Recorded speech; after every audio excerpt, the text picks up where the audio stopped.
Alors, ce que j'ai beaucoup apprécié dans le discours, ce n'est pas un discours triomphal ou triomphaliste. C'est un discours très posé qui s'adresse à des enjeux importants, notamment le fait que le premier paragraphe soit consacré au panafricanisme et à la vocation panafricaniste du Sénégal. Moi, ça m'a fait chaud au cœur, bien entendu, parce que je pense que notre pays s'est distingué en Afrique par le fait que nous avons accepté notre posture de pays leader dans beaucoup d'aspects. Le combat pour la libération, l'émancipation de l'Afrique, le combat pour l'unité de l'Afrique. Vous avez vu dans le serment du président, il termine par l'engagement du Sénégal à contribuer à l'unité africaine. C'est dans notre constitution depuis presque 60 ans.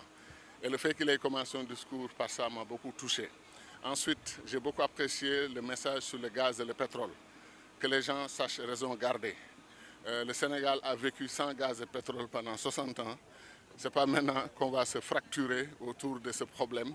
Au lieu que ce soit un problème, ça peut être une opportunité pour la prospérité et le développement de notre pays.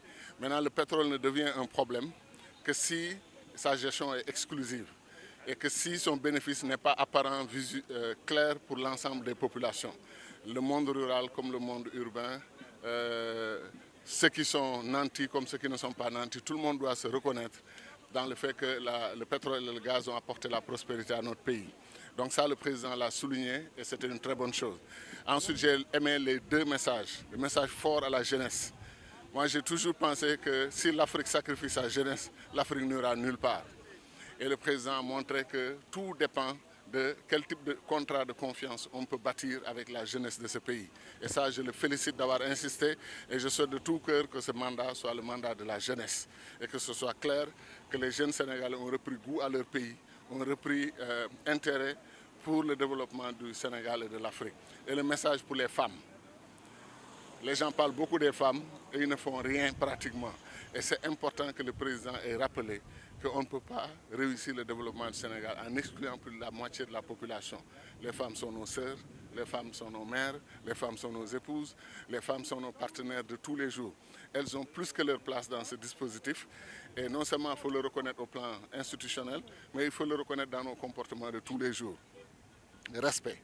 L'affection que nous avons, chacun d'entre nous, pour sa mère, prenons une partie pour la donner à toutes les femmes du Sénégal que nous voyons, traitons-les avec respect et déférence. Et ça, le message du président l'a montré et j'en étais très content. Et finalement, tous les appels pour le PSE, l'approfondissement du PSE et tout, je ne peux que m'en féliciter. Et l'appel à l'opposition et l'appel à l'unité et au dialogue national. Personne n'est vainqueur de ces élections contre les autres Sénégalais.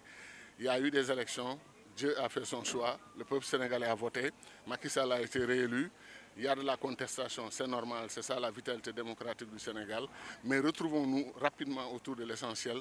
Ce n'est pas Macky Sall seul qui bâtira le Sénégal, il le bâtira avec les Sénégalais qui sont avec lui, comme moi, comme les Sénégalais qui ne sont pas avec lui et qui sont de l'opposition mais qui sont des cadres et des compétences. C'est ça, ce Sénégal d'inclusion, ce Sénégal de rassemblement, c'est ce que nous voulons et nous souhaitons et nous pensons que le discours du président l'a montré.